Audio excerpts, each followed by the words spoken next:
kan ada orang yang jadi berbisnis dengan Tuhan. Menurut Ustadz gimana? Jadi misalnya nih, let's say orang punya uang 30 juta. Iya. Dan dia memaksakan kurban 27 juta. Itu amat sangat memaksakan kan? Iya.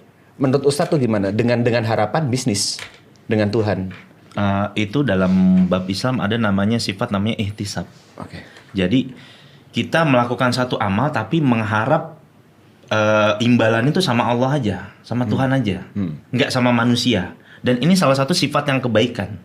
Kayak misalkan contoh, Mas Adit punya satu proyek besar pengen goal. Gimana caranya? Gue undang anak yatim, ya Allah saya mau undang anak yatim, saya bagi-bagiin harta saya, tolong mudahkan goals. Dan itu bagus dalam Islam. Dan itu juga bagian dari ikhlas juga karena memintanya kepada Allah langsung. Oke. Gitu. Jadi kayak seperti berdoa kita, ya Allah ini saya mau bikin undangan anak yatim, saya mau berbagi ke panti asuhan, saya mau berkurban, ini ya Allah tambahlah rezeki saya. Dan mintanya kepada Allah, dan ini bagus dalam Islam.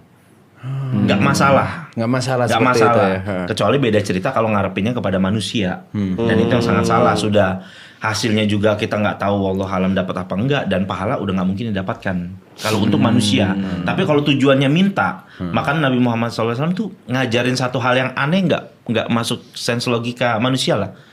Obatilah penyakitmu dengan sedekah. Jadi Nabi ngajarin kalau sakit obatinnya dengan sedekah, dan sahabat Nabi tuh kayak gitu ngajarinnya.